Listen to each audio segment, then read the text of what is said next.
Hola, perdón, profe. Perdón, profe. ¿Quién me está Ah, ahí? Víctor Hugo, profe, perdón. Perdón por la insistencia. No, esta ya es la clase del otro grupo. Ah, perdón, profe, me desconecto, disculpe. Listo, hasta luego.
Lo estoy buscando en la compu y no lo encuentro. Buenos días. Hola Marisela, buen día, ¿cómo estás? Bien, profe, no sé qué pasa. Yo me metí aquí en la compu y digo, no aparece el profe. Y luego en el cel y tampoco. Estaba yo en otra clase, supongo. Sí, yo creo que sí estabas en otra clase. Sí, porque decía, solo tú. Y digo, ya se me hace raro, pero bueno. Bueno, pues la vez pasada creo que también les pasó, ¿no? Igual, estaban en otra clase, ¿no? Otra clase. Y es que aquí me meto en la compu en el calendario y dice sesión de 12 a 1:50, es la de usted. Ah, por eso, Y no me metí a esa y dice que no. pues está raro, ¿no? Sí, ya me metí otra vez, a ver si ahora sí entro. Intentaste dos veces con el mismo link, entonces. Sí, Ah, bueno, pero ya en el segundo ya entonces te enlazó. Entonces es un problema ahí ya de los servidores. mm, Así es. Bueno, vamos a esperar tantito Josué. Josué. Hoy vamos a ver un tema controversial, Marisela, porque vamos a ver el tema del aborto y el tema del robo y los demás delitos que atentan contra el tema del patrimonio. Pero bueno, digo controversial porque creo que Josué va a generar como que Conflicto. conflicto en la sesión. Pero está bien, ¿no? Al final de cuentas, pues para eso son las clases, ¿no? Para que vayamos teniendo criterios y apertura de criterios en ese sentido, ¿no? Sí, eso sí. De hecho, me está llamando, no sé si no pueda entrar, A ver, pero sí, escríbeme le voy a escribir porque si le contesto me saca de la clase. Ya entró, ¿no? ¿O no? para que esté, porque hoy sí digo, hoy sí vamos a generar debate aquí, en este sentido. Josué, que la semana pasada estuvo muy difícil, por eso, bueno, hoy vamos a tocar ese tema que abordó Josué en la clase pasada, sobre todo por el delito, pero sí, bueno, sí, creo que ahí sí vamos a tener como que discrepancias. Sí, un poco. Es que pensamos bien diferentes todos. Y está bien, ¿no? Pero Pero dice bueno, que, dice que no puede entrar al link. Que no tengo el link. ¿te lo puedes pasar? Sí, se lo paso. Yo ya lo publiqué, pero no sé qué pasa ahí con Josué. Sí, te digo que aquí en la compu no. Bueno, que con Josué, si mi memoria no me falla, siempre ha tenido problemas con su red, ¿no? Porque luego entra, sale, lo Sí, eso saca, sí, entra. Es raro cómo funciona su internet. sí, eso sí.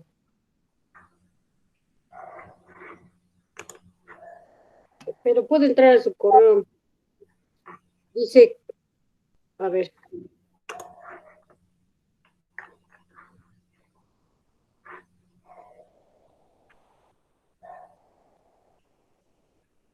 En su correo puede entrar, ¿no?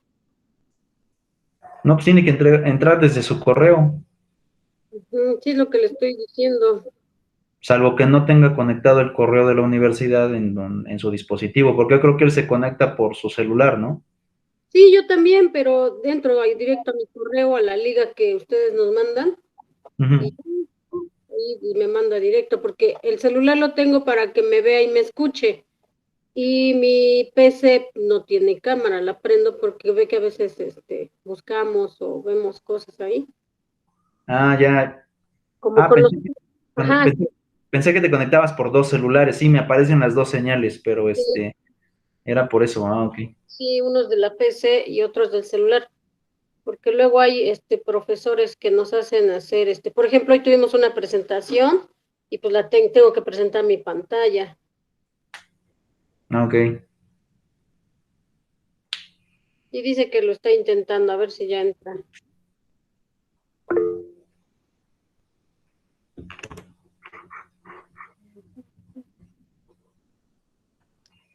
No, dice que no lo tiene. ¿No lo tiene? No, A ver, aquí están los códigos. Les voy a pasar su correo a ver si nos ayudan para que pueda entrar. El correo de Josué.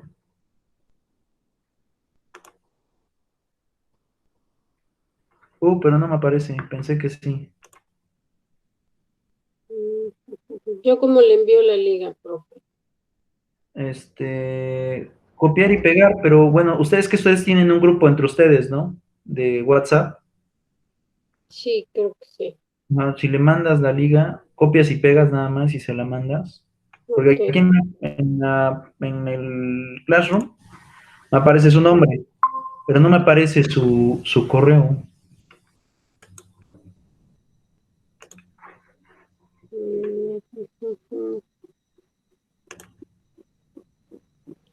Ya yo ya logré entrar en los dos, pero él no.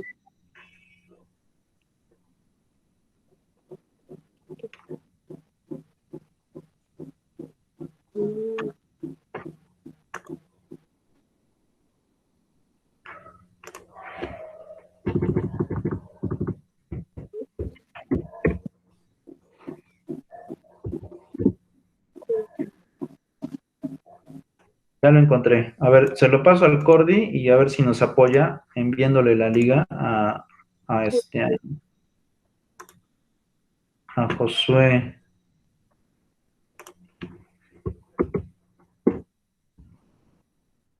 Listo, ya se lo envié.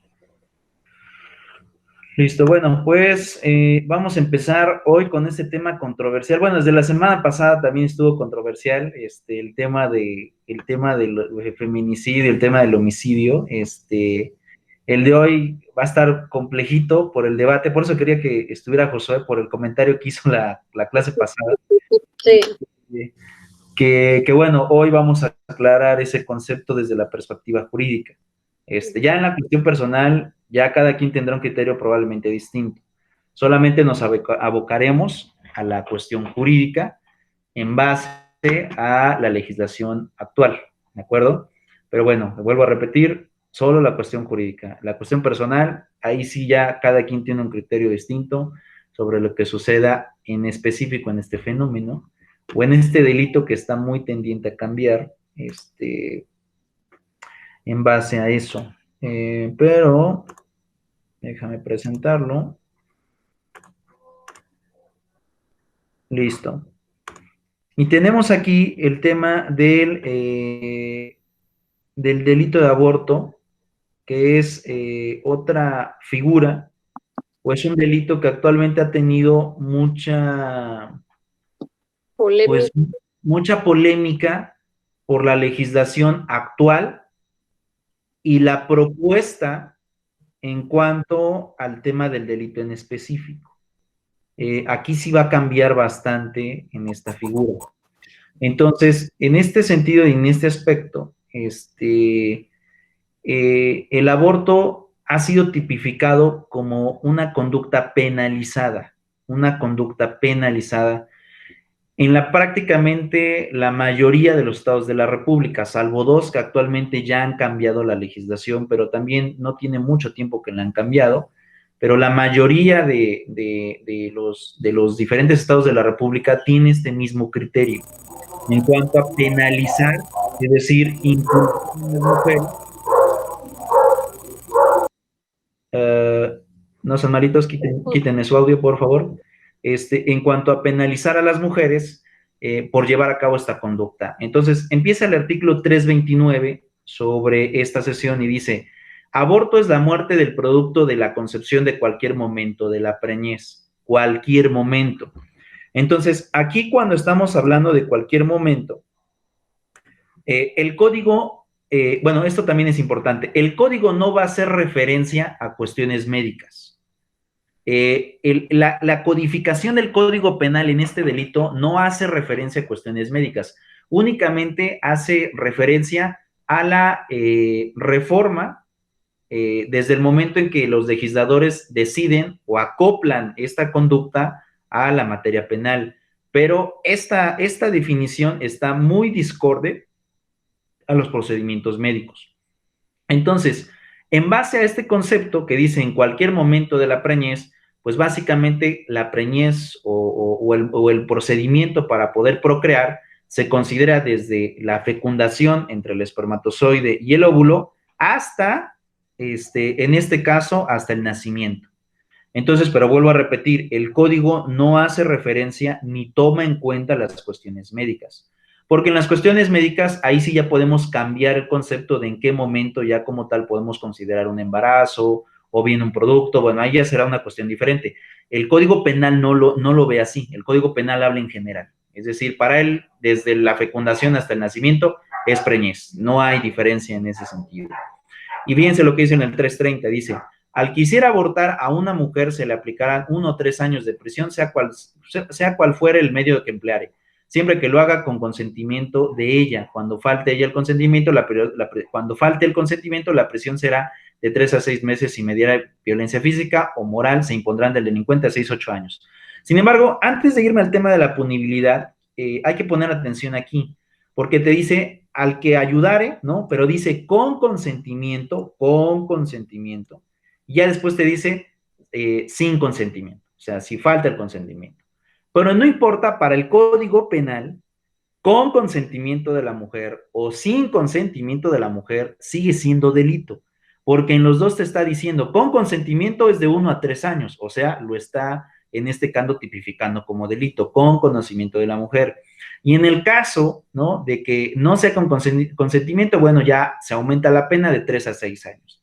Sin embargo, he aquí la figura, precisamente, en donde está la controversia entre si el código establece que, aún con consentimiento, debe seguir siendo delito o no.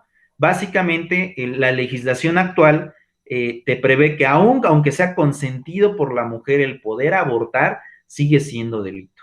Y es precisamente la controversia actual en base a esta parte de cómo se están abordando este tema en específico, pero aquí hay algo importante, y aquí voy a dejar el código penal, y lo voy a explicar desde la perspectiva de derechos humanos, qué es lo que está sucediendo hoy en este sentido, y por qué se tipifica que aún con consentimiento sigue siendo delito. Entonces me voy a ir a mi pizarra, ¿no?, esta improvisada que tengo aquí, y voy a hacer lo siguiente. Vean, cuando uno habla en base a por qué el código establece que aún con consentimiento de la mujer sigue siendo delito, es por lo siguiente. Primero, cuando hablamos acerca de la figura del aborto, aquí vamos a poner aborto, estamos tipificando varias conductas. En este caso, la siguiente, vean. Primero, la responsabilidad del Estado de preservar la vida. Entonces, en ese sentido, ¿qué es lo que va a pasar? El Estado, de acuerdo a la prohibición de la pena de muerte, que esto obedece a tratados internacionales, también estableció la obligación del Estado en preservar la vida. Y dentro de esta obligación, precisamente viene el encuadre con el delito de aborto. ¿Por qué? Porque para el Estado no importa que la vida, en este sentido, no se haya conformado como tal en un humano, aún y a pesar de que esté incluso de manera celular todavía en el vientre de la mujer. Para el Estado, a partir de la fecundación hasta el momento del nacimiento, ya se le considera vida para el Estado. Y por eso les decía esto al principio, en la situación médica cambia, porque la situación médica te dice que básicamente entre la primera semana y la 10ª semana, básicamente sigue siendo una formación celular. No hay como tal, en este sentido, una formación humana, o por lo menos el comienzo de una formación humana. Después de las 10 semanas hasta las 12 semanas es cuando precisamente se empieza a dar este cambio, ya en que deja de ser una cuestión celular y ya se empieza a convertir en una formación humana. Obviamente, pues todavía pasan muchas semanas, hasta la semana 40, para que esto se culmine en su totalidad. Sin embargo, el Estado no comprende a lo mejor esta cuestión médica. Para el Estado únicamente lo toma en cuenta a partir de la fecundación, para el Estado ya es vida. ¿Por qué? Porque ya empieza el proceso, en este caso de creación de un ser humano, y por ese mismo proceso es que el Estado se autodenomina la obligación y la responsabilidad de preservar la vida. Entonces, esta concepción que se tiene del Estado con la conducta que se está llevando a cabo, al final de cuentas, en el delito de aborto, ha sido muy controversial. Y precisamente ha sido controversial porque estos grupos pro aborto o estos grupos feministas lo que buscan es que la despenalización del aborto sea en objeto a que no debe de estar condicionado por el Estado, sino que simplemente es una decisión de la mujer en este sentido para que se pueda llevar a cabo una situación de esta naturaleza. Ahora, por otra parte, hay un criterio de la Suprema Corte en donde te dice que solamente es aceptable la figura del aborto en 4 supuestos. Y básicamente después de este criterio de la Suprema Corte se fueron modificando los diferentes códigos penales hasta quedar como actualmente están, salvo, vuelvo a repetir, la cuestión de la Ciudad de México y la cuestión de Oaxaca, que ya han cambiado su legislación. Pero bueno, ponemos en contexto esta primera parte. Este criterio de jurisprudencia establece que solo el aborto debe ser permitido, 1, en los casos de violación, 2, en aquellos casos en donde el producto desarrolla una enfermedad que lo ponga en peligro después de nacido, 3, cuando se ponga en riesgo la vida de la propia madre, y 4, cuando sea una imprudencia, es decir, un accidente. Solo en estos 4 casos, la Suprema Corte, es un criterio por ahí del año 2000, solamente en esos 4 casos, la Suprema Corte establece que es permitida la figura del aborto. Sin embargo, en los códigos penales lo que vemos es que en algunos existen las mismas excepciones, o mejor dicho, en la mayoría existen las mismas excepciones que establece el criterio de jurisprudencia de la Suprema Corte, pero los dos distantes establecen, en el caso de la Ciudad de México y en el caso de Oaxaca, una cosa diferente. Y aquí la diferencia consiste en que en los debates de los congresos, que fueron transmitidos en vivo a nivel nacional, porque fueron obviamente objeto de controversia, los propios diputados, en este caso las legislaturas locales, argumentaban que el Estado no tenía que intervenir en este tipo de decisiones, sino que al final de cuentas era una decisión de las propias madres el poder llevar a cabo este procedimiento. Y bueno, al final en lo que único que no pudieron a lo mejor establecer mayoría fue en que este grupo de mujeres pro aborto manifiestan que no importa que te pases de las 10 semanas. Simplemente si la mujer decide abortar, lo puede hacer aún estando en la semana a lo mejor 30 o 35, no pasa absolutamente nada. Esa es la conducta o la demanda de estas chicas. Sin embargo, los dos congresos de la Ciudad de México y el Congreso del Estado de Oaxaca manifestaron que se abocaban a las cuestiones médicas y que solamente era permitido el tema del aborto hasta la formación celular, que en este caso son las primeras 10 semanas del embarazo. Hay un debate aquí fuerte porque de alguna manera la teoría, en este caso, hay una controversia en cuanto a la teoría y hay una voluntad ciudadana que quiere que el aborto sea legal en cualquiera de sus modalidades, es decir, que no exista restricción o limitación a estos 4 supuestos que hemos establecido con anterioridad, entre el caso de la violación, entre el caso que el feto desarrolle una enfermedad que lo ponga en peligro después de nacido, en el caso también del tema de que se ponga en peligro la vida de la propia madre y en el caso de que sea un accidente o una imprudencia. Ahora, en este caso, y antes de ir con las participaciones, quisiera explicar cuál es el conflicto que existe actualmente sobre esta situación entre el aborto y la responsabilidad.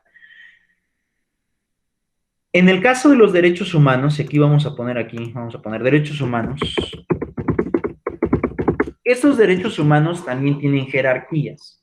Es decir, existe una clasificación y creación de derechos humanos que de alguna manera te establece cuáles son los derechos como primordiales y cuáles otros, a pesar de que son derechos humanos, no son tan importantes como los primeros. Y existen 5 clasificaciones de derechos humanos. 1, 2, 3, 4 y 5. Dentro de estas primeras está el tema de la vida, precisamente, la vida, y al mismo tiempo está el tema de las libertades.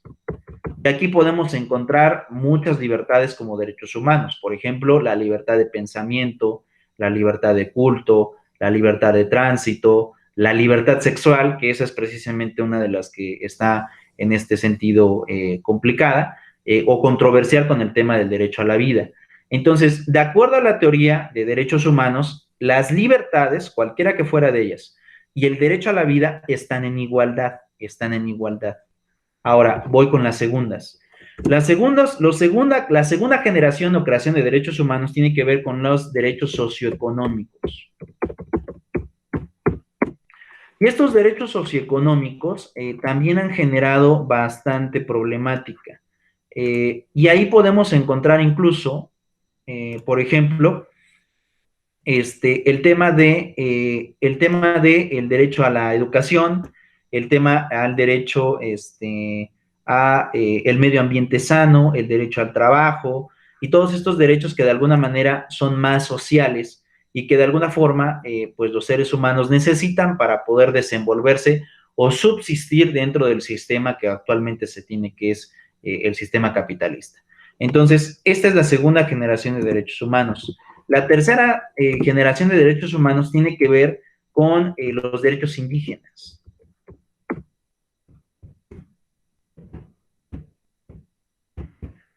Estos derechos indígenas te establece la teoría que las conductas que se llevan a cabo en las comunidades por costumbre y que son en su mayoría aceptadas por esas pequeñas sociedades, también se pueden constituir como derechos, con una sola limitante. La limitante es que estos no puedan atentar contra otro derecho humano de mayor jerarquía o bien que atenten ya sea con el Código Penal o con la propia Constitución. Entonces, por ejemplo, muchas conductas que se llevan a cabo en las comunidades no son consideradas como derechos porque obviamente atentan contra otros derechos. Un ejemplo de ellos, por ejemplo, dos claros, ¿no? Que todavía hasta el día de hoy se siguen ocupando en algunas regiones del país, lo cual es lamentable, pero pues bueno, algunas regiones del país todavía las llevan a cabo. Por ejemplo, a veces en algunas comunidades es muy acostumbrado que el varón le dé a los padres un objeto a cambio de una hija, por ejemplo. En este caso, normalmente dan marranos o dan caballos o dan a lo mejor gallos, ¿no? ¿Y qué es lo que pasa? Llega este varón y en ofrenda a que pues obviamente quiere llevarse a la hija de estas personas, otorga este regalo y los padres simplemente dicen, pues llévatela, ¿no? Le dan el consentimiento de que puedan celebrar matrimonio entre estas dos personas. Y a veces estas costumbres, existe una gran diferencia de edad. A veces hay matrimonios en estas comunidades donde a lo mejor el varón tiene 45, 50 años y la fémina apenas cumple los 12, 13 años de edad. Es decir, hay muchas diferencias. Obviamente, ¿qué es lo que pasa con esas conductas? A pesar de que en esas regiones del país lo ven como normal o aceptable, el derecho no lo ve así. Es una conducta indígena, pero no por el hecho de que sea una conducta indígena quiere decir que ya son derechos humanos, no. Hay estas limitantes, por ejemplo, esto atenta contra derechos del menor, atenta contra la libertad sexual, contra el derecho de integridad, de privacidad y muchos otros derechos más. Entonces, ¿qué es lo que pasa? Pues bueno, esta conducta no se puede considerar como un derecho indígena porque precisamente atenta contra otros más. O bien, por ejemplo, en los casamientos, por ejemplo, a veces pasa que en los casamientos en algunas regiones del país, lo que sucede es que tienen que dar el dote de castidad, ¿no? ¿Y en qué consiste el dote de castidad? En enseñar la sábana con la sangre, que básicamente se produce en el rompimiento del himen, por celebrar cópula. Aquí el detalle es que el primero en celebrar cópula con la futura esposa no es el futuro esposo, sino es el padrino del matrimonio. Él es el que va a corroborar que la fémina llegue íntegra al matrimonio. ¿Qué es lo que pasa? Pues bueno, esta conducta tampoco se puede considerar como derecho indígena porque atenta contra integridad, libertad sexual y demás derechos que de alguna manera se van consagrando.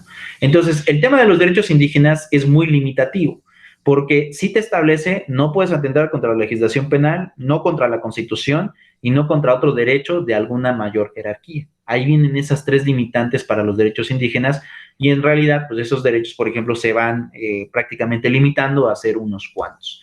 Pero bueno, el cuarto es el tema de la tenencia de los animales. ¿Y qué es lo que pasa? ¿Los derechos humanos o los animales tienen derechos humanos? La respuesta es no. No tienen derechos humanos, solamente se refiere a la tenencia, en pocas palabras, en las condiciones en las cuales los humanos tienen a estos animales. En base a eso es como se está refiriendo a esta clasificación. Las formas en que un humano puede atender de alguna manera a un individuo en este aspecto. Y por otro lado, así es como se van a estar regulando este tipo de conductas. Y la última parte es la cuestión de los derechos tecnológicos, ¿no? Derechos tecnológicos que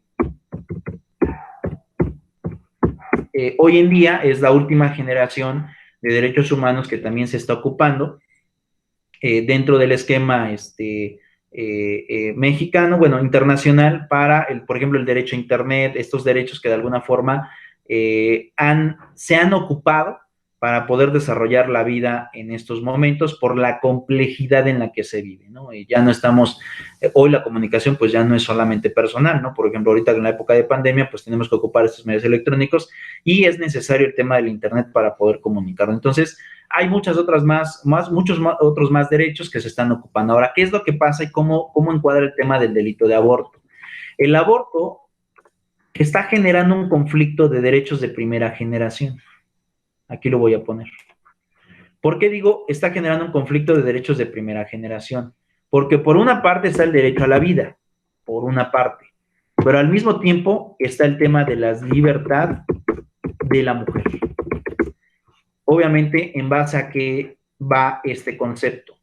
En base a que la mujer también tiene el legítimo derecho de decidir sobre su cuerpo. Entonces, mujer, aquí me faltó. Y eso es lo que ha estado generando mucha controversia de cuál es el derecho que con mayor jerarquía se debe de proteger por parte del Estado. Las mujeres manifiestan que como la única que sufre el proceso de gestación es la mujer es quien tiene la decisión de decidir, ¿no? Bueno, valga la redundancia, si el producto nace o bien es abortado. Y que no debe de inferir ningún tipo de decisión por parte de los varones, porque ellos no sufren ese proceso metabólico, pues obviamente de procreación. Y al final de cuentas, pues como solamente lo tienen las mujeres, son las únicas que pueden, en este caso, tener esta facultad de decidir sobre su propio cuerpo. Pero por otro lado está el derecho a la vida y la obligación y responsabilidad del Estado a preservar la vida frente a cualquier otro fenómeno, incluso frente a otro tipo de libertades. Y aquí daré un preámbulo en cómo está el conflicto actualmente en este concepto. y vamos a dejar de compartir. ¿Qué es lo que está pasando en estos momentos en base a esta teoría? Y hay un conflicto actualmente que se resolvió el año pasado, precisamente también preservando el derecho a la vida y preservando aquí el derecho a la libertad religiosa. Estos siguen siendo dos derechos de primera generación que se confrontaron y que al final la Suprema Corte de Justicia de la Nación resolvió en base al derecho a la vida, y lo platico rápidamente. Esta es una cuestión, un conflicto que derivó sobre una pareja de personas testigos de Jehová. Y bueno, ¿qué es lo que pasa con esta religión? Ellos tienen sus dogmatismos como todas las religiones, pero hay conductas que ellos no permiten porque de acuerdo a sus creencias o fe, no sé cómo llamarle, piensan que se atenta, en este caso, contra la voluntad de Dios. Piensan que se atenta contra la voluntad de Dios. Entonces, ¿qué es lo que pasa en este aspecto? Su niña, tienen una hija, tiene una enfermedad, no precisa el proyecto de sentencia que se publicó, fue público este asunto, pero no precisa qué enfermedad tenía la menor. Simplemente se establece que la menor llega muy grave al hospital y en el hospital el médico que la atiende, en este caso era una institución pública, era el Instituto Mexicano del Seguro Social, advierte que era necesario la transfusión de sangre para que la menor en esta situación pudiera sobrevivir. Y la pareja dice no. Y dice no porque de acuerdo a sus creencias, no era viable el que se diera una transfusión, porque entre otras cosas, esto implicaría que la menor estuviera, digamos que violentando la voluntad de Dios, ¿no? Estuviera yendo en contra de lo que establece Dios en el texto bíblico, de acuerdo a su comprensión de esos testigos de Jehová, puesto que no se permiten las transfusiones de sangre dentro de las personas que, pues, profesan este culto o esta religión, no sé cómo llamarlo en realidad. ¿Y qué es lo que pasa? En ese momento, obviamente el médico titular, al darse cuenta, le da aviso al director de la unidad médica. Y el director de la unidad médica, a través del departamento jurídico, decide lanzar un procedimiento express, en este caso sumarísimo, por la urgencia, a juzgado familiar. ¿Y en qué consiste esta situación? Consiste en suspender la patria potestad de los padres de manera temporal, a efectos de que la propia unidad médica pudiera darle la transfusión de sangre a la menor y que ésta pudiera salvar la vida. Entonces, ¿qué es lo que sucede?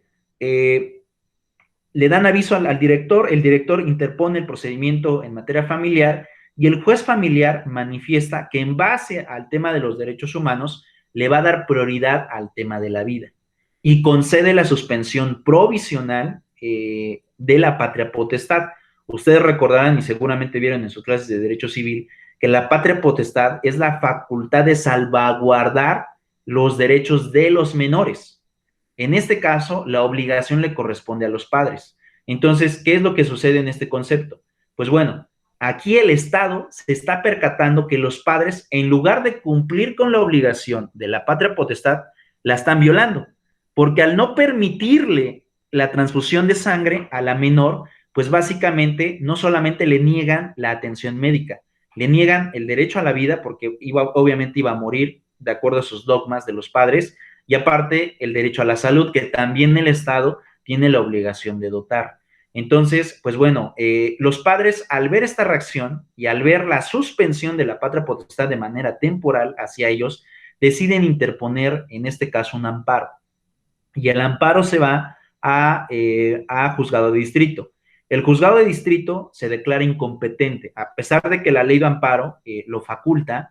Él manifiesta en el proyecto de excusa, porque así se le llama, excusa, cuando un juez decide no resolver un asunto. Él decide en el proyecto de excusa manifestar que lo que está en juego son dos derechos humanos de primera generación: la libertad de los padres, en este caso defender la libertad de culto, y por otro lado, el derecho a la vida. Entonces dice el juez, esta es una cuestión que no me compete a mí como juez de distrito, lo puedo hacer, Sin embargo, de acuerdo a la ley orgánica del Poder Judicial de la Federación, quien tiene que resolver este tipo de asuntos sobre interpretación de derechos humanos o sobre interpretación constitucional es la Suprema Corte de Justicia de la Nación. Entonces, la Suprema Corte en ese momento atrae el asunto, él se declara incompetente y lo manda con la facultad de atracción a la Suprema Corte y el asunto recae en la primera sala de la Suprema Corte.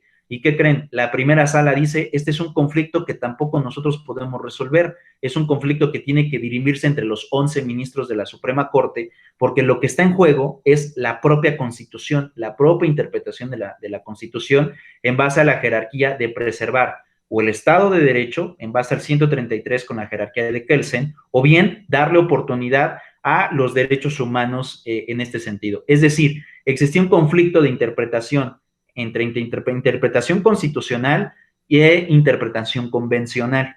Y eso, la primera sala dice, yo no puedo resolverlo, lo tiene que resolver el Pleno de la Suprema Corte.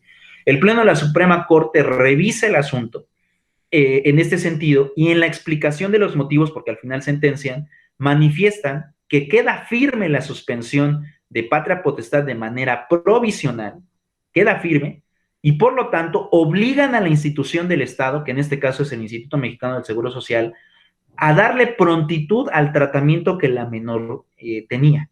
Y que, pues obviamente, en este caso, lo que se iba a tratar de generar es que esta menor tuviera o salvara la vida, no importando la libertad de culto de los padres. Entonces, en este conflicto que estoy manifestando, precisamente se dio el conflicto de dos derechos de primera generación, libertad de culto y la vida, y la Suprema Corte decidió optar por la vida. Ahora, ¿qué es lo que pasa con el tema del delito del aborto? En el delito del aborto pasa exactamente lo mismo. Existe un conflicto entre la libertad de una mujer, de los derechos de la mujer, y el derecho a la vida, que por obligación el Estado tiene que preservar. Y hasta el día de hoy, el último criterio que tenemos desde el año 2000 de la Suprema Corte solamente te dice que solo en esos 4 supuestos se puede permitir el aborto. En los demás no se puede permitir porque el Estado tiene la obligación de preservar la vida. Entonces, yo hace un momento manifestaba en otros foros donde he participado en el tema del delito de aborto,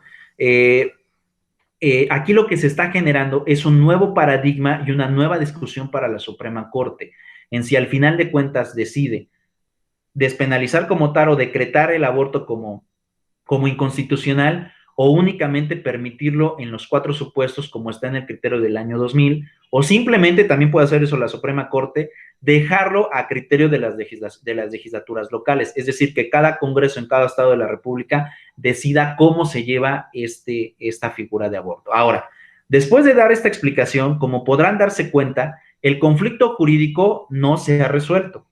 Y la tendiente, porque estoy dando 2 antecedentes, el criterio de jurisprudencia del 2000, más el antecedente del año 2019, en este caso de los padres testigos de Jehová, la Suprema Corte manifestó darle prioridad al tema del derecho a la vida y no tanto al tema de las libertades. Entonces, aquí viene una escala conflictuada y voy a decir por qué digo que hay escala.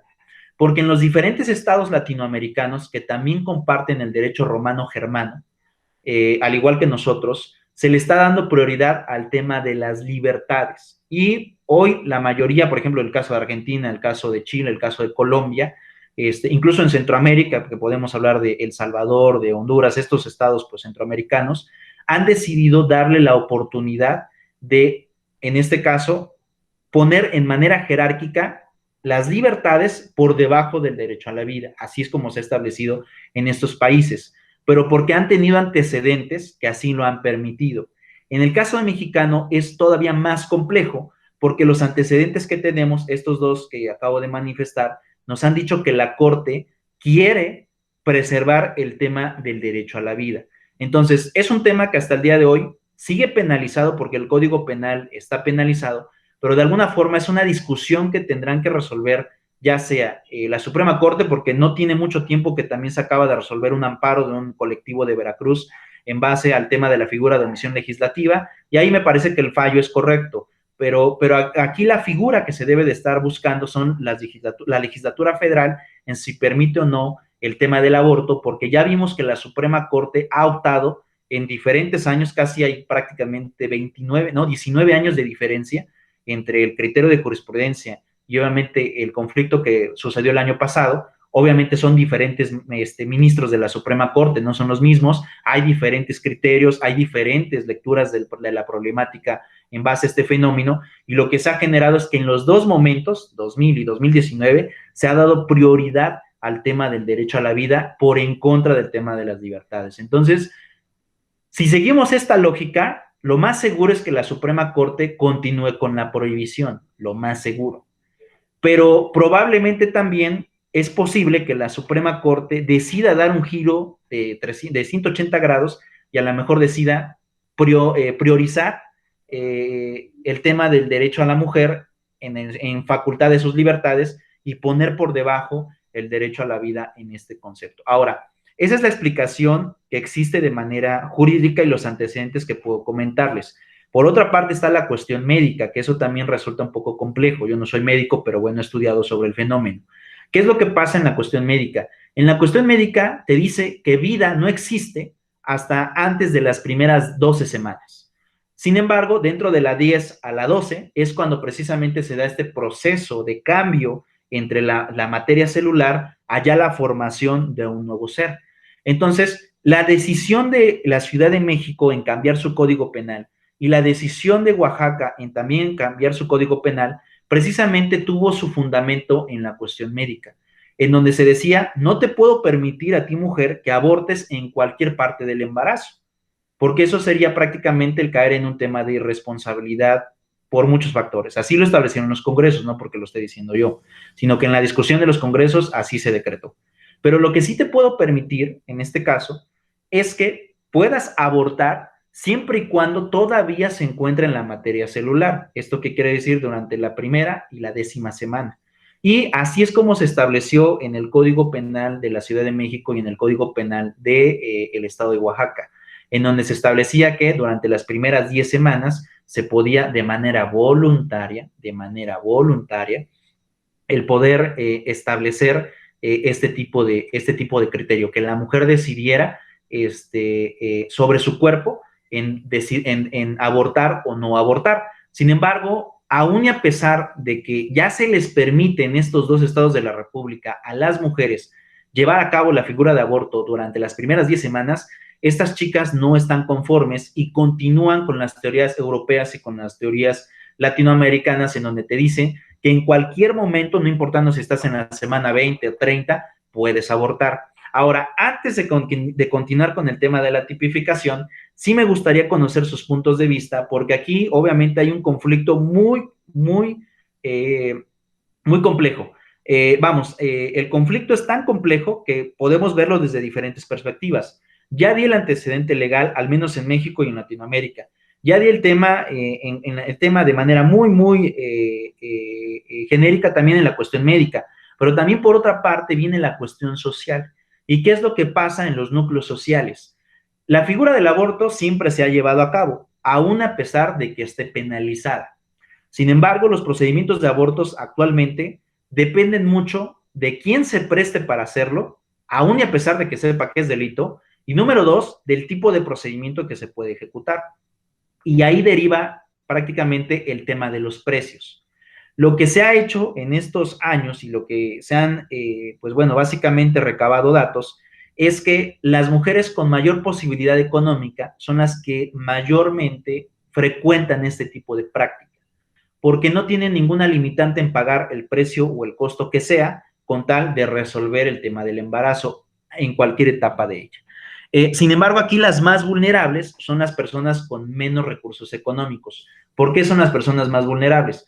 Porque en este sentido ellos no pueden juntar la cantidad que representa un procedimiento de esta naturaleza.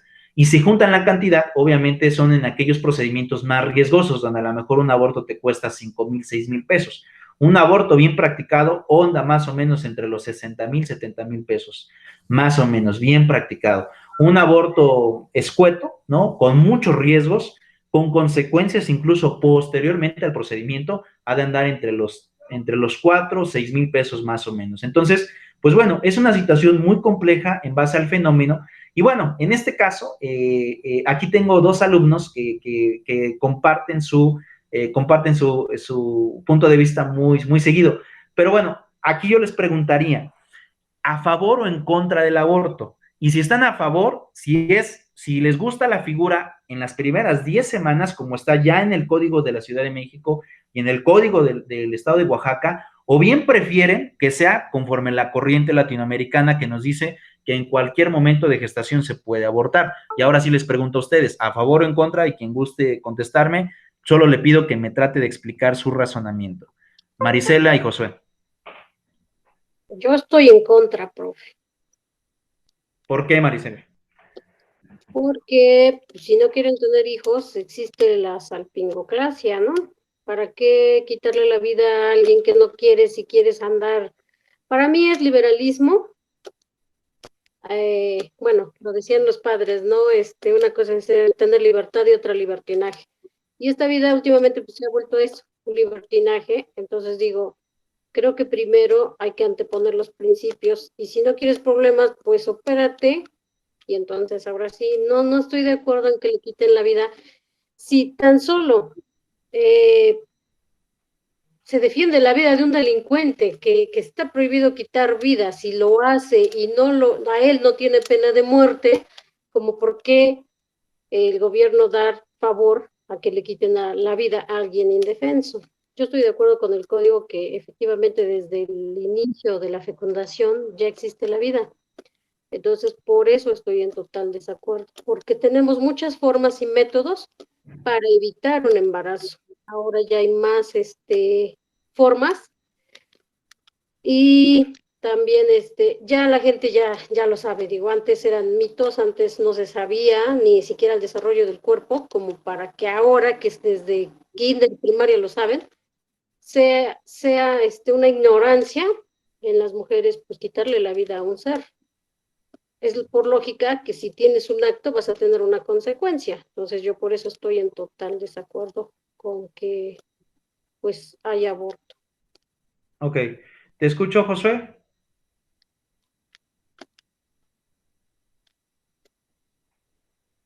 Josué. Hola, profe, buenas tardes. Buenas tardes, Josué, te escucho. Sí, profe, definitivo, ¿no? Casi Mari lo dice casi todo. Muy buena idea que tiene, pues ya actualmente no podemos estar con la cuestión aquella de que yo ignoro, yo no sé, porque yo soy de un pueblito allá por la sierra y soy ignorante eh, no tengo estudios, nada puede justificar el quitar la vida, para nada. Yo también estoy definitivo con todo a erradicar, o sea, a quitar eso del aborto. ¿Por qué? Porque la vida se gesta desde las primeras semanas. Sí, y si hablamos de derechos, de derechos o libertades, como lo dijo la compañera, hoy por hoy ya son libertinajes, ¿sale? Ahora, si vamos a hablar desde el punto de vista que es libertad, bueno, y que cada una tiene su escalafón, porque lo del culto, el derecho al libre tránsito, derecho a la sexualidad, todos esos son derechos, derecho al aborto. Bueno, vamos entonces viendo, ¿sí? ¿Qué es primero? Si nos hacemos una pregunta también lógica, ¿qué es primero? ¿Con qué vivo primero? ¿Qué es primero? ¿El agua, el oxígeno o la comida? ¿Con cuál de esas tres puntos voy a vivir? Oh, obvio, tenemos problemas. Si digo, con pura agua puede hacer que sobreviva sin comida, ¿sí? Pero si me falta el oxígeno, eso no duró, pero ni 3 minutos, ni 2 minutos duraría. Entonces, la vida es primordial. El Estado, o la función del Estado debe ser, en definitivo, la obligación del Estado es, por encima de los derechos de la mujer, ¿sí? Está la vida. Está la vida. No hay de otra, o sea, así sea mujer, así tenga derecho a su iglesia, a su culto, al libre tránsito, a lo sexual, nada justificará que quite la vida. Es una asesina, definitivo.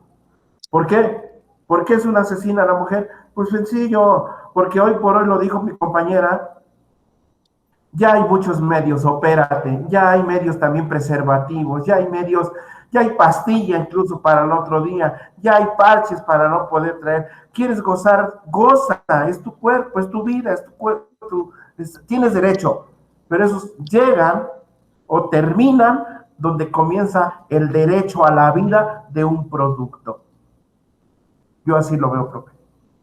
Y Ok, desde el bueno, momento que un óvulo, un espermatozoide fecunda un óvulo, ¿sí? Ya hay una vida. Entonces tenemos que respetar esa vida, ¿sí? Si no bueno, quieres que haya eso, pues no te dejes embarazar, no embaraces, ponte un condón, aplícate el salpingo de masculino también, y ya, se acabó. Sigue disfrutando de la vida como quieras. Yo así lo veo, profe, y con todo respeto, sin el ánimo de herir susceptibilidad de nadie, la vida es primero, primero. bueno, en esta parte del criterio, yo les decía hace un momento, el debate está, no se ha resuelto. La legislación actual nos ha manifestado que sigue penalizado, pero lo cierto también es que esta conducta se lleva a cabo, esté penalizada o no. Fíjense, les voy a decir qué es lo que hizo el gobernador Barbosa recién que entró a la gobernatura de Puebla. Él se percata que en realidad, a pesar de que esté penalizado, el delito de aborto se lleva a cabo. Y también se percata que existían alrededor, en los centros de reclusión social aquí en el estado de Puebla, alrededor de 120, 130 mujeres que habían sido condenadas a purgar sentencias o penas por el delito de aborto. Entonces, él lo que hizo, para no obligar al Congreso en entrar en el tema del debate de la figura, él otorgó un decreto de amnistía. ¿En qué consiste la figura de amnistía? En que el Estado te da el perdón de la conducta delictuosa que tú estás llevando a cabo. Ese decreto se dio por 2 años. De hecho, ya está próximo a vencer. No se sabe si el gobernador decretará uno nuevo o bien ya no lo decretará. Lo cierto es que las personas que hasta al principio de la gobernatura del estado de Puebla habían o estaban sentenciadas o procesadas por el tema del delito de aborto, se les dejó salir en libertad. Y libertad total, no parcial, porque bueno, habría que recordar que existen otro tipo de modalidades en donde pues sales en libertad, pero estás sujeto a proceso. Aquí no, aquí simplemente se les otorgó el perdón y salieron en libertad completa para poder, en este caso, reintegrarse a la sociedad por este decreto que lanzó el gobernador Barbosa. Pero les digo, el debate está y bueno, los antecedentes aquí están. La Suprema Corte ha optado de manera, en estos 2 casos que estoy poniendo de preámbulo, existen más, ha optado por preservar el derecho a la vida. La cuestión médica nos dice que, bueno, no hay vida como tal hasta antes de las 10 semanas y que todavía se considera materia celular. Es la cuestión médica. Después nos vamos a la cuestión a la mejor biológica, o estos químicos farmacobiológicos que tienen otra versión, que te dicen que la vida pues empieza desde la cuestión celular. O sea, ahí hay un debate entre diferentes ciencias en donde pues no se ponen de acuerdo a partir de qué momento empieza como tal este derecho a la vida. La ley, como vuelvo a repetir, es general, no especifica si toma en cuenta un criterio de alguna ciencia, simplemente se redactó de manera general y es por eso que se da la conducta punible. Hoy en día, mediante si esté vigente este decreto, antes de que fenezca, porque ya vuelvo a repetir, ya no tarda mucho en que tenga que emitir otro, ahorita una mujer que llega a abortar en el estado de Puebla no se le va a juzgar como tal porque sigue todavía vigente el tema del decreto. Pero si después vence y no se renueva, pues obviamente las nuevas chicas que a lo mejor puedan ser culpadas por este delito, pues sí tendrán que ser procesadas y generadas en este momento. Pero bueno, es una situación verdaderamente compleja. Tal vez aquí cabría escuchar otras opiniones. Miren, aquí tenemos a 2 coordinadores que pertenecen a 2 generaciones completamente diferentes. Será bueno escuchar su punto de vista en base a este fenómeno. Bueno, ya di la explicación. Pero bueno, sería bueno que nos dijeran qué piensan alrededor. Al final de cuentas, recuerden lo siguiente, en materia de derecho no hay una verdad absoluta, eso es lo bonito del derecho. Aquí no es nada más de que es así y así y así como en las matemáticas, no, porque todo cambia.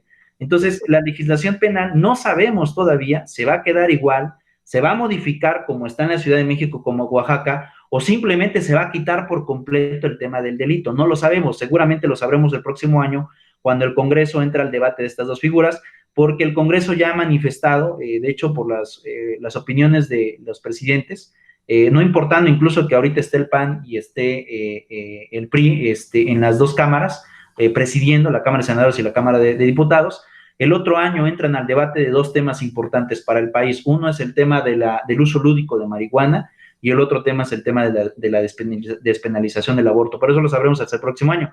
Pero bueno, mientras podemos comentar qué es lo que pasa, cuál es la perspectiva que se tiene sobre estas figuras, sobre estos fenómenos. Quien gusta empezar, coordinadores, ¿cuál es la perspectiva que ustedes tienen sobre este fenómeno? Si quieren ser breves, no importa, simplemente pues sí, nos gustaría escuchar, porque aquí son dos generaciones que parten, obviamente, con puntos de vista diferentes, o al menos esa perspectiva por el tema de edades me dan, pero igual pueden concordar en el tema de criterios, eso es muy relativo en base a ese sentido. Pero quien guste comenzar en su participación, en qué piensan sobre ese fenómeno, y bueno, también ayuda a nutrir la clase en ese sentido.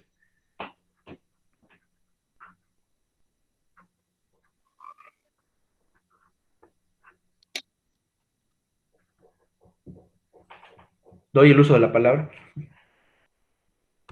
¿Me escucha, coordinadora? Sí, profe, lo escucho. Estoy Listo. esperando. ¿Quiere usted empezar, maestra? Pues bueno, una vez platiqué con usted sobre este tema y le comentaba que yo personalmente estaba a favor del aborto.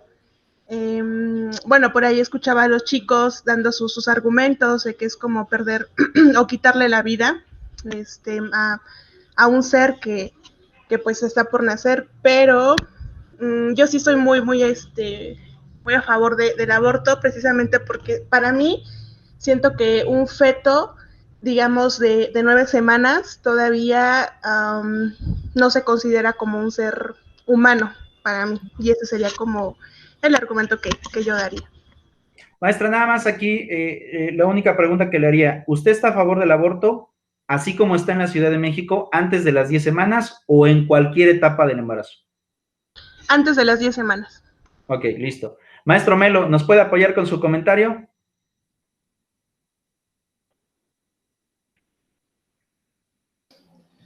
Esa es una pregunta como de los 64 millones, porque ahora ya 64,000 no sirven para nada. Bueno, yo definitivamente no. Las razones, yo coincido, para no ser reiterativo, con algunas de las que han manifestado tanto Josué como Marisela. Entonces yo definitivamente no estaría de acuerdo, ¿no? Hay algunas cuestiones que, hablando de las generalidades, no estoy de acuerdo. Hablando de algunas cuestiones específicas, depende bajo qué circunstancias y cómo, porque, por ejemplo, para mí el problema entraría cuando, independientemente de lo que decían del derecho al cuerpo y a la sexualidad y a todo eso, si, por ejemplo, el embarazo es producto de una violación, ahí sí tendría muchas reservas, ¿no? Entonces, por eso digo que en términos generales no, y en términos específicos debería de asentarse con claridad en qué circunstancias debiera ser permitido, ¿no? Porque sí me parece que habría que juzgar mucho las condiciones. Hablan de los métodos del día siguiente, sí, ok, pero puede llegar a darse el caso, a veces no lo pensamos así porque quizá nosotros estaríamos muy lejos de hacerlo, pero en realidad existen muchas personas en que sí tienen ese tipo de pensamientos. Y te lo decía, por ejemplo, Cajica a través del WhatsApp hace 8 días, que hablaban de algunas perversiones en el comportamiento de los seres humanos. Me pareciera que algunas personas de los alumnos que te estaban escuchando, es como si no creyeran que hubiera gente así. Y yo te recordaba que leí un libro hace mucho tiempo de Vince Morris que se llama Los expedientes del vicio, donde habla sobre la experiencia de este elemento de la policía que en Londres, todos los tipos de perversiones que le tocó ver, de cuestiones que uno no se pudiera imaginar. La verdad es que cuando tú lees el libro, sientes muchas cosas, pero seguramente repugnancia en varios sentidos cuando lo estás justamente leyendo. Entonces pudiera darse el caso de que a una mujer que tienen secuestrada, la violen, no tiene posibilidades de conseguir la píldora, la pastilla al día siguiente, ningún método, y que después de un determinado tiempo en cautiverio, por ejemplo, la dejasen en libertad, donde ya no se puede interrumpir el embarazo, o donde ya en su primera parte no se pudo, habría que valorar, por ejemplo, qué se podría hacer en un caso como este. Lo dejo simplemente en la mesa. Gracias. Listo, gracias. Bueno, en realidad es que sí, en efecto, la clase pasada no quise darles las fotos del ejemplo que ponía. Por cierto, eran de Puebla, pero radicaban en la Ciudad de México, ambos. La pareja, el señor tenía 44 años y la chica tenía creo que alrededor de 25. Era un margen de diferencia de 20 años que se llevaba la pareja. Pero bueno, yo creo que en este sentido y eh, yo creo que por la necesidad, porque la semana pasada vimos feminicidio y homicidio, yo creo que sí es necesario que veamos algunas fotografías. Ahora, seré claro en este sentido. En las fotografías que voy a mostrar son fotografías demasiado violentas de casos que van pasando. Y no lo hago con el afán de perturbarlos, no hago con el afán de generar morbo, no. Simplemente es el complemento de la sesión pasada en base a estos dos delitos, ¿no? Es más, hablábamos acerca del feminicidio y de las figuras que se deben de comprender para, en este caso, configurar el delito o el tipo penal, y en este caso, pues bueno, es como se dio en ese sentido. No las voy a expandir, simplemente las voy a mostrar como aparecen en internet, porque fue un caso muy sonado del año pasado, y miren, este es el cuerpo de la chica, esto es la pareja, y bueno, así lo dejó el señor, no lo pondré más grande, pero así lo dejó el señor, tratando de quitarle la carne a la fémina. ¿Ya les aparece? Está preparando pantalla.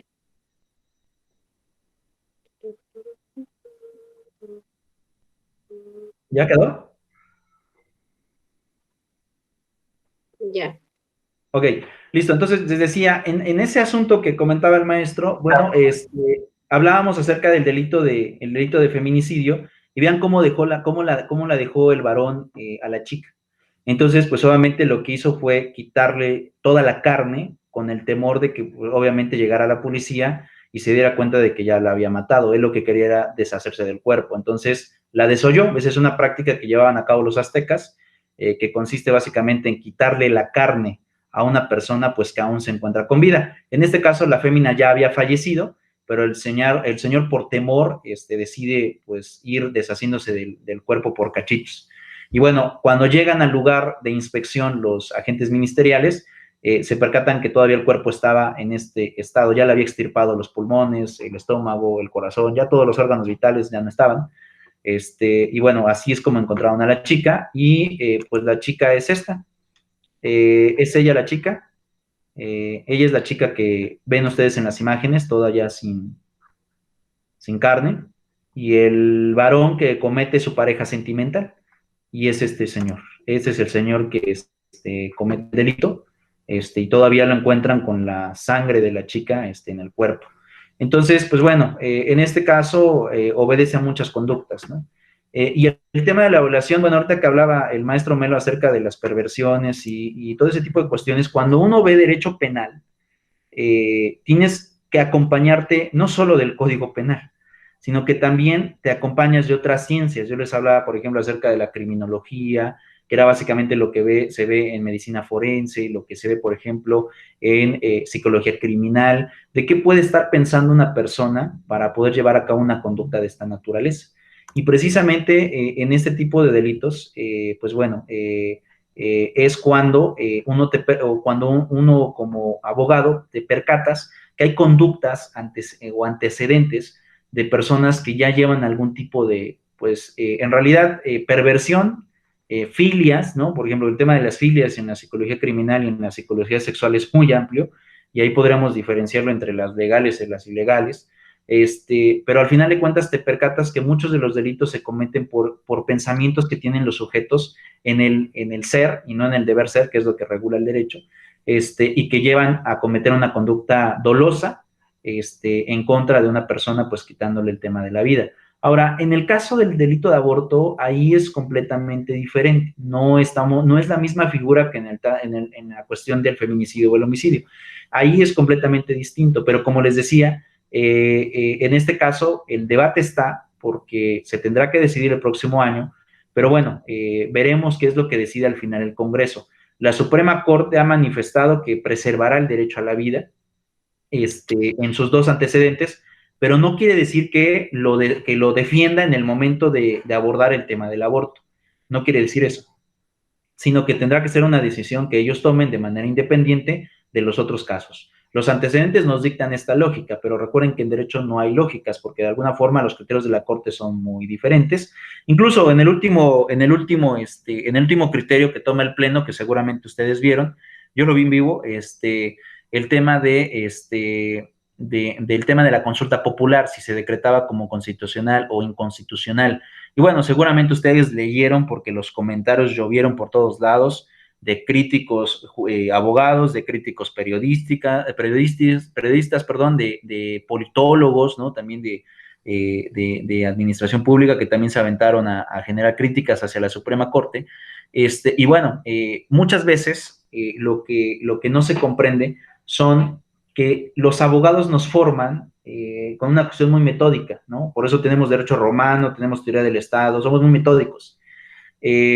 Y sin embargo, la realidad actual ha hecho que ese metodismo o la metodología que normalmente estábamos acostumbrados se haya ido quebrando.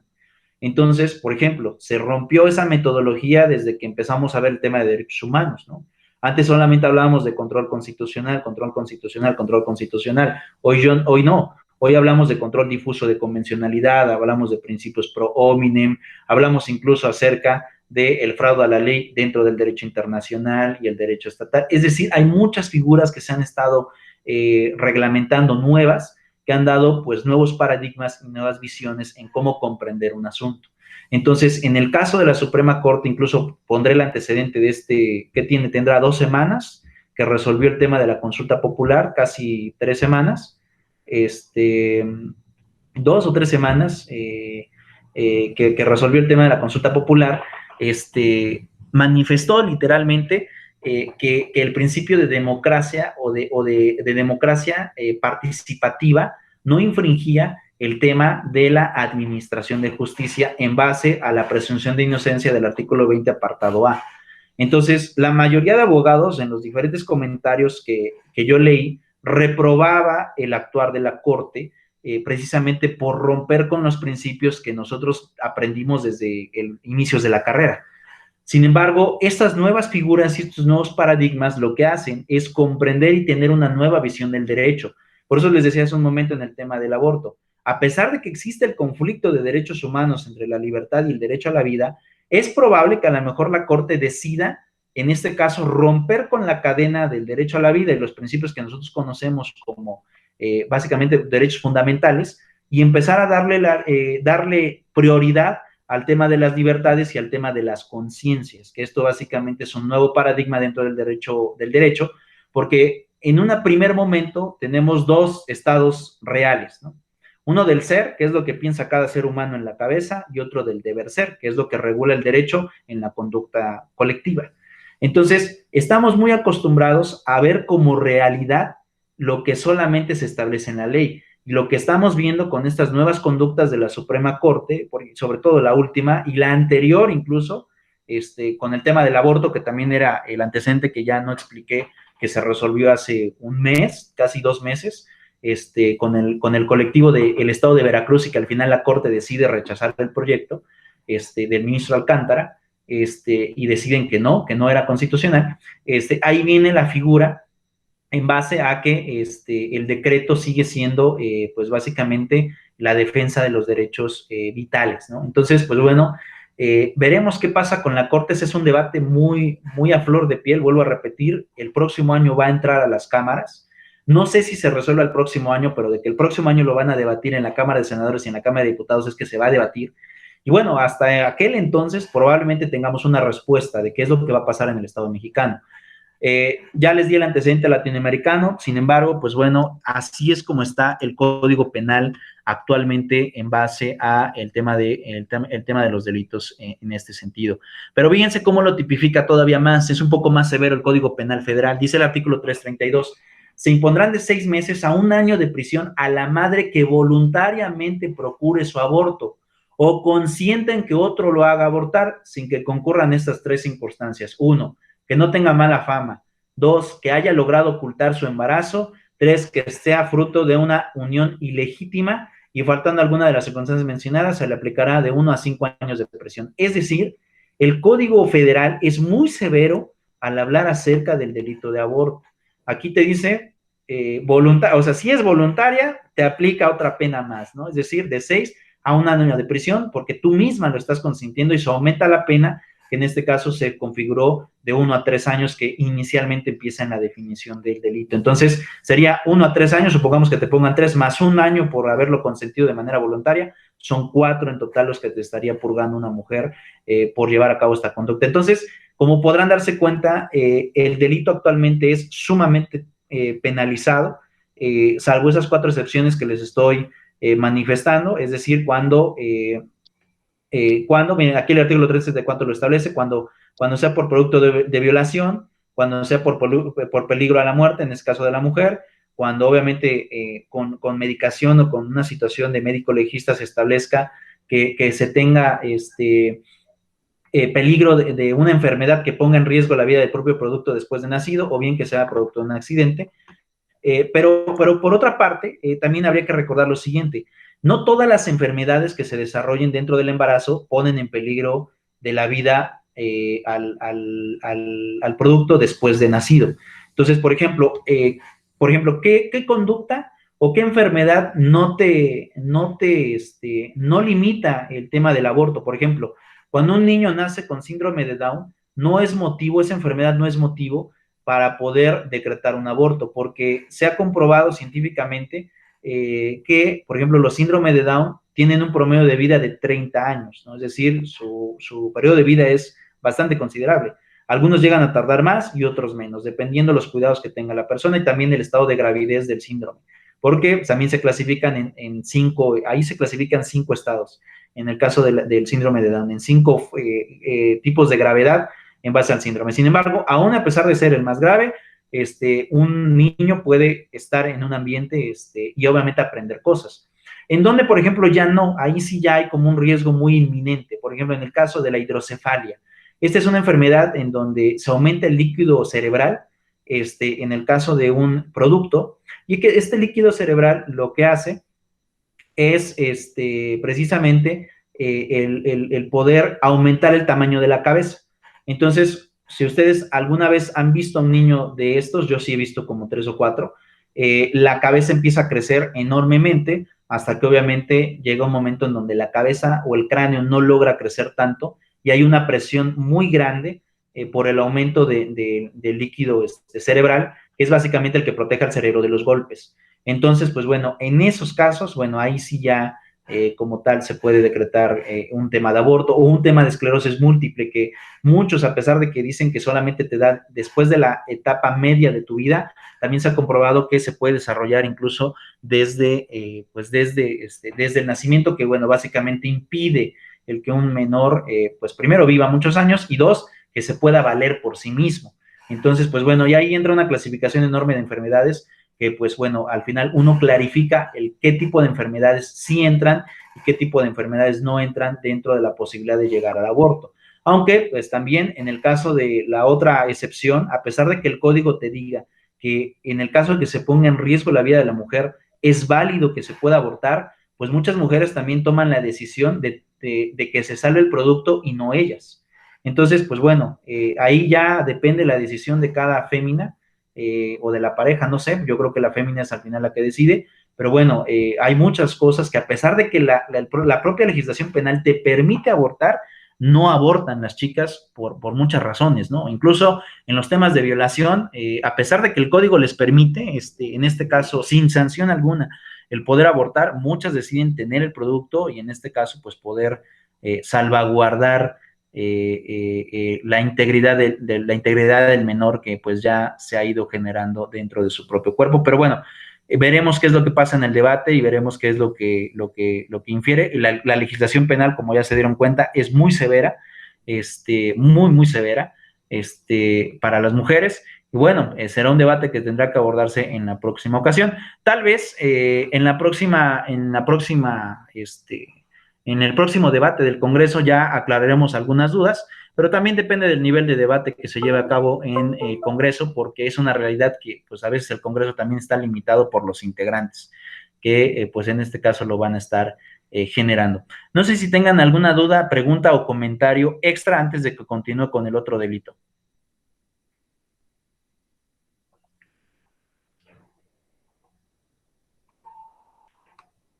Pues no, profe, yo todavía, ahí vamos, usted continúe. ¿Seguro? Bueno, Marisela.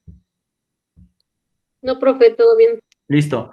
Bueno, entonces aquí viene este caso, este es el último delito, que vamos a ver ya en cuanto al tema de privación de vida.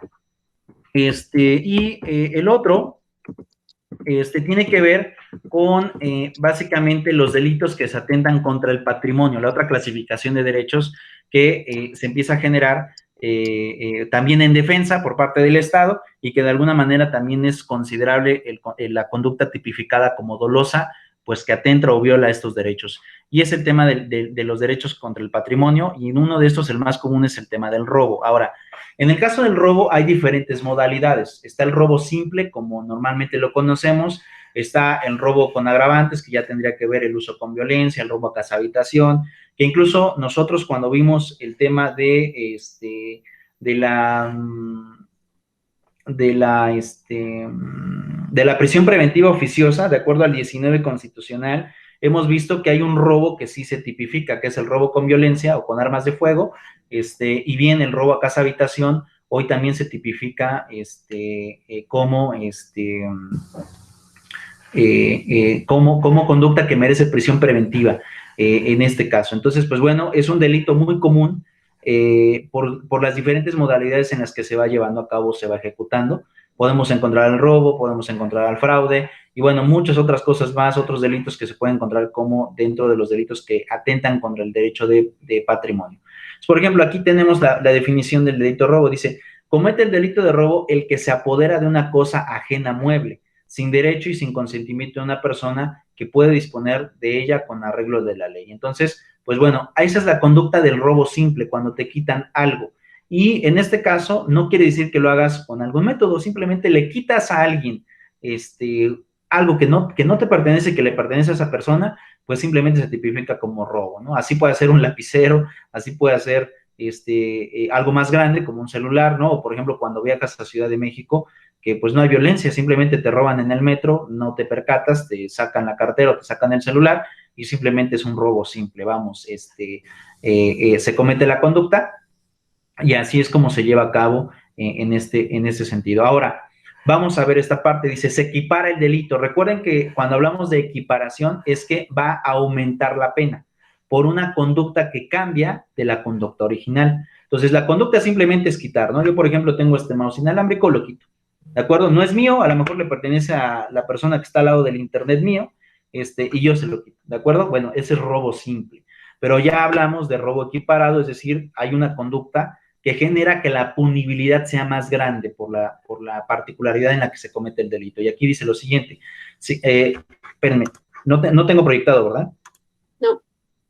A ver, lo proyecto.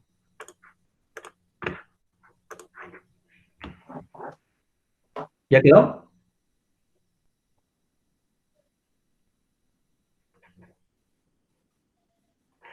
Ya. Ok, listo. Entonces, pues así es como vamos a estar generando. Dice, se equipara el delito 1, el apoderamiento o destrucción dolosa de una cosa propia mueble, si ésta se halla por cualquier título legítimo en poder de otra y no medie consentimiento. Apoderamiento o destrucción. Bueno, Vamos a ver esto. En el caso, por ejemplo, de los delitos, bueno, de las cuestiones que tienen que ver con patrimonios. Seguramente han escuchado esta conducta de manera frecuente, no en ustedes, sino en otras familias, ¿no? Hablan en terceras personas. Por ejemplo, cuando los padres pues ya van casi o están en el letargo de muerte, y de repente uno de los hijos entra a su domicilio y les quita el título de propiedad. ¿Han escuchado estos ejemplos?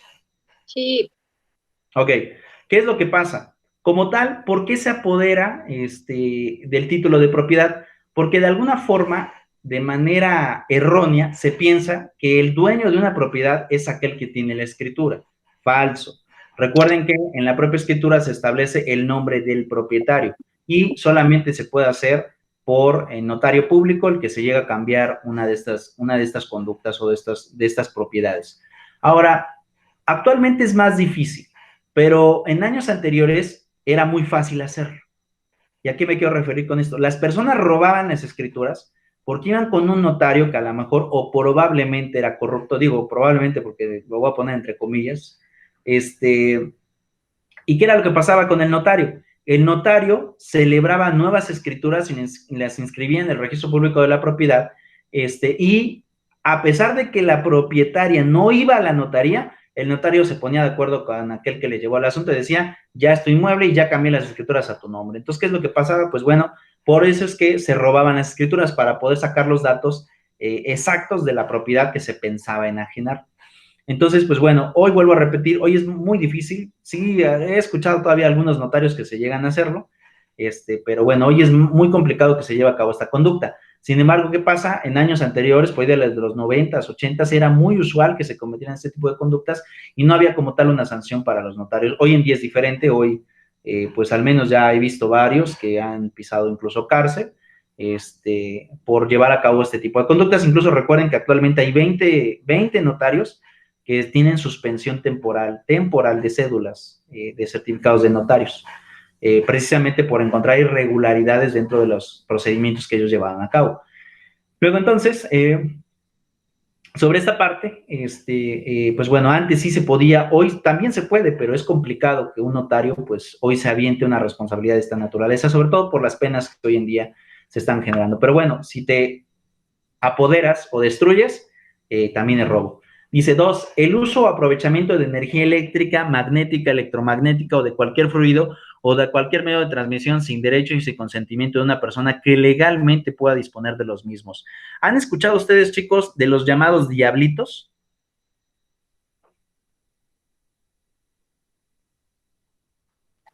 sí, profe. Ok, bueno, ¿qué es lo que pasa? En estos llamados diablitos, ¿no? ¿Qué es lo que pasa? Pues básicamente consiste en una especie de gancho que va conectado a una extensión eléctrica y lo que se hace es tomar corriente de los cables de luz de la calle y se toma la tierra pues, del piso, de donde se esté o se lleve a cabo la intersección de cables. En este sentido, ¿qué es lo que pasa? Pues bueno, las personas, ¿no?, que llegan a cometer este tipo de conducta es delito, es robo equiparado. ¿Por qué? Porque la Comisión Federal de Electricidad no les otorgó permiso para poder tener energía eléctrica. Y lo vamos a poner en un caso más extremo. Supongamos que ustedes viven en unidad habitacional y su vecino no ha ido por su medidor, ya sea análogo o electrónico, no ha ido. Y lo que hace es establecer cables, jala la corriente de tu poste y saca la tierra del lugar donde él ya se encuentra y ya tiene luz. Entonces, ¿qué es lo que pasa? Pues bueno, ahí tú no le otorgaste el permiso para poder, en este caso, tomar energía eléctrica, sin embargo, lo está haciendo y lo está haciendo a favor de tu recibo de luz. Entonces, esto se llama robo equiparado también porque no es posible llevar a cabo este tipo de conducta. Y bueno, aquí hay una situación un poco compleja incluso con el tema de los centros educativos. Actualmente, bueno, ya hay algunos lugares que te prohíben, por ejemplo, algunos centros educativos, algunos lugares dentro del reglamento estudiantil, se les prohíbe a los alumnos el tomar corriente eléctrica, porque pues los servicios que están pagando solamente incluyen el tema de las clases y no tanto el tema de energía eléctrica u utilización de otros servicios. Entonces, en ese sentido, pues bueno, algunas escuelas yo he visto que algunas, no todas, pero algunas han optado por incluirlo dentro del reglamento estudiantil, en no tomar las corrientes eléctricas, porque precisamente la escuela es la que se ve afectada por el aumento de flujos eléctricos. Pero bueno, algunas otras no, y bueno, ahí hay como un debate porque el código no es específico en esa figura, entre si es posible o no tomar corriente de algún centro en donde pues llegas de paso, todavía como tal no se hace. Pero bueno, al final de cuentas, pues bueno, algunas instituciones ya lo están tipificando como tal ante esta posibilidad.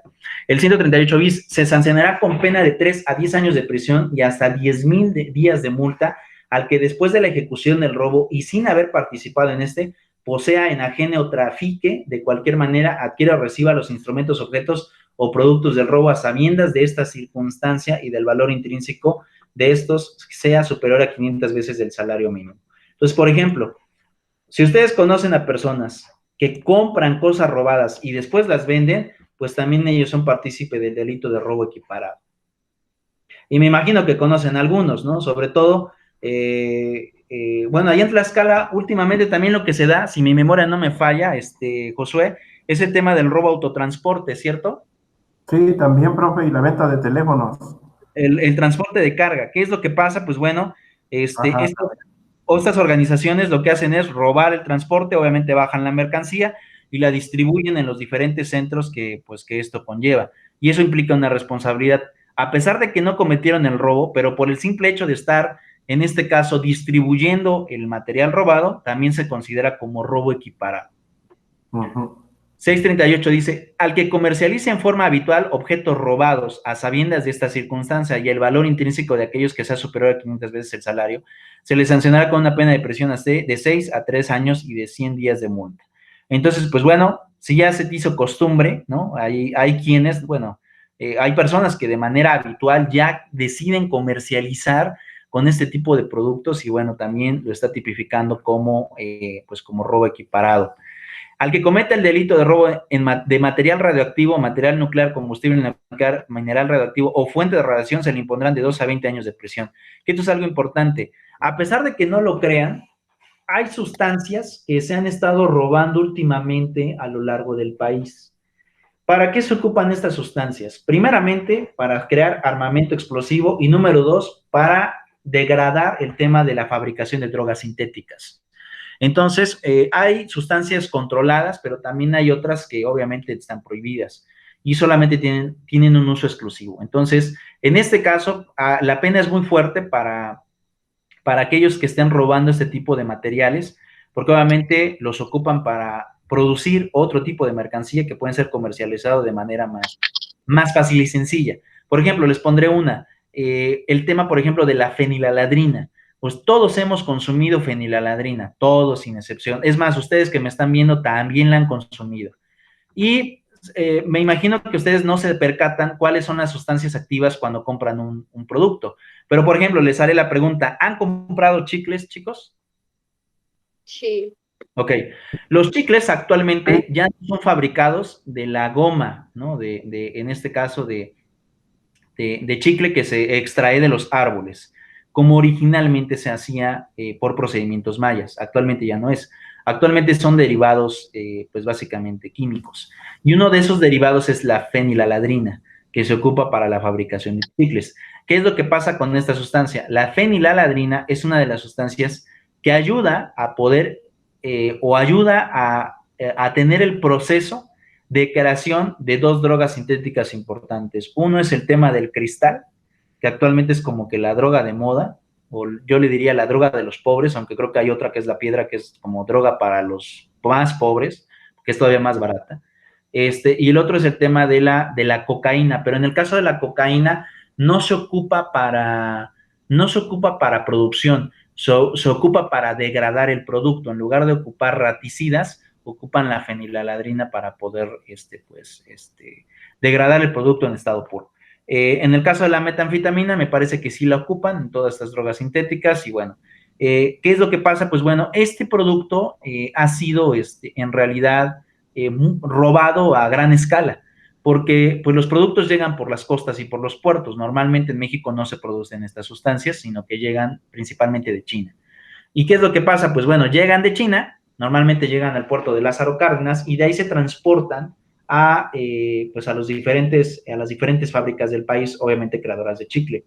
Sin embargo, pues bueno, la intercepción o intersección, como quieran llamarle, de estos comandos armados, es para robar este tipo de sustancias. Entonces, pues bueno, hoy en día es una sustancia a la cual se le pone custodia porque, bueno, sirve o se ocupa para poder transformar este tipo de drogas sintéticas.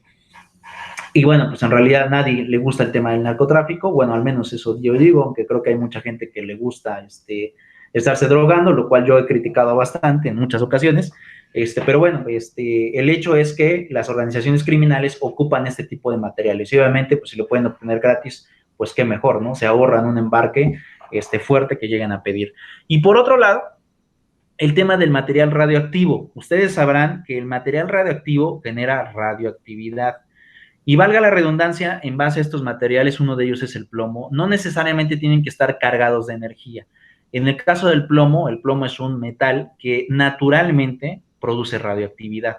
Entonces, ¿para qué se ocupan este tipo de productos? Normalmente para generar explosivos. Por ejemplo, en el caso de materiales radioactivos, se pueden poner con bombas preparadas que, pues, básicamente se ocupan explosivos C4, que es más fuerte que el TNT, y que, pues, bueno, se pueden volar edificios con ese tipo de explosiones. Entonces, ha sido pocas las veces que se han reportado estos robos, pero sí se han dado. Y últimamente, en los últimos 3 años, han robado como cerca de 6, 7 camiones de material radioactivo, que se ocupa para muchas otras cosas. Y bueno, genera preocupación porque no se sabe el destino de este tipo de sustancias y hasta dónde pueden llegar aquellos que se apoderan de este tipo de cosas para estar en el tema de la fabricación de objetos. Y bueno, para la aplicación de la sanción se dará por consumado el robo desde el momento en que el ladrón tiene en su poder la cosa robada, ¿no? Que esta es otra de las conductas, ¿no? No significa que, bueno, ya me arrepentí, ya te lo regreso, no.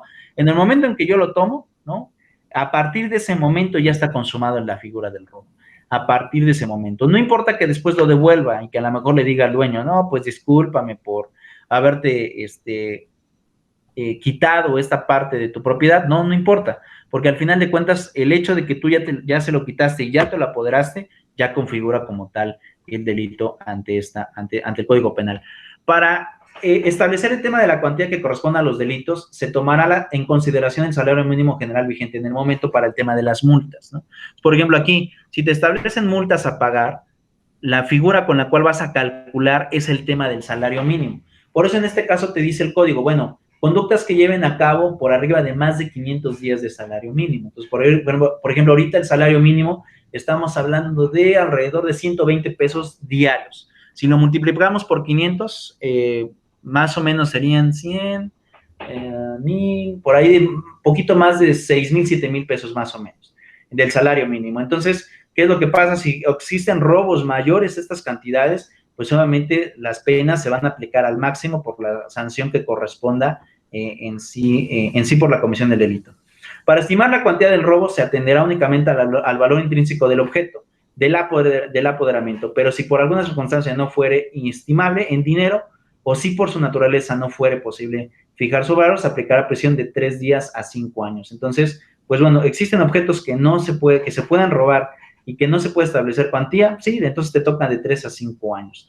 Que en ese caso de objetos estamos hablando, por ejemplo, de cosas inmateriales, ¿no? Es decir, cosas de valor que probablemente no lo tengan en una cuestión monetaria, simplemente a lo mejor no hay perito a lo mejor para estimar el tema del avalúo.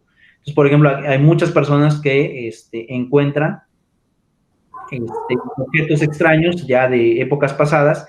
¿Y qué es lo que pasa? Como tal, no puedes saber, a lo mejor una olla de barro o un muñequito de barro de la época de los prehispánicos, y entonces no puede valer a lo mejor 10 millones de dólares, ¿no?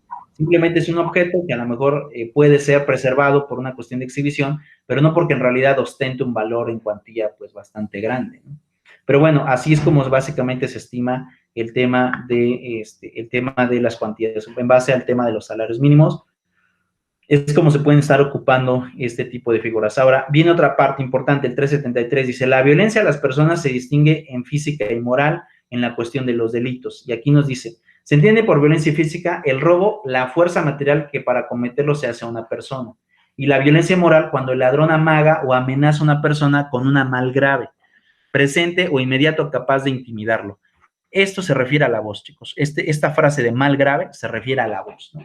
¿En qué tanto puede dominar una persona de manera psicológica a otra para cometer el tema del robo, ¿no? Incluso de ahí deriva otro delito que también actualmente creo que es de los más ocupados, que es el delito de extorsión, que también ha sido, pues de manera, fuertemente criticado, porque, bueno, entre otras cosas, se ocupa precisamente este mal grave para poder lesionar la estabilidad emocional de una persona que, bueno, al final de cuentas llegue a cometer o llegue a ceder a la petición que se le está haciendo. Y yo creo que todos hemos tenido experiencias de estas, ¿no? No sé si a ustedes les han marcado, por ejemplo, con estas voces que les dicen, ayúdame, soy tu hija, me tienen secuestrada. ¿Alguna vez les ha tocado pasar una mala experiencia como estas? Josué, Marisela. Perdón, profe, ¿qué dijo? ¿A ti sí, Josué? No directamente, pero le pasó a mi hija. Ok. A mi hija le pasó, sí, estando con sus niños, le llegó la llamada por que le ayudaba a una niña a cuidar los niños. Entonces esta niña no llegó y le llaman a ella. Entonces le dicen que no, que tienen secuestrada a la niña y que entregue directamente. Esto sucedió aquí en Huehuetoca, Santa Teresa, Huehuetoca, Estado de México. Ese tipo de llamadas son muy comunes en realidad, ¿no? ¿Y qué es lo que pasa? En realidad se ocupan los males graves, ¿no? Es decir, cómo te generan terror psicológico para poder intimidarte y que de alguna manera tú cedas, ¿no? En el caso del robo, ¿qué es lo que pasa? Llega una persona y te dice, pues te voy a matar, ¿no? Y a lo mejor no lleva un arma de fuego. Muchos simplemente con la figura de la mano te tocan aquí a la espalda y te hacen simular como si en realidad tuvieran un arma de fuego. Pero en realidad, ¿qué es lo que pasa? Empiezan con esa labia, con ese don, a lo mejor de mal grave, y pues el objeto es intimidarte para que tú termines cediendo los bienes materiales que en aquel momento pues llegues a tener.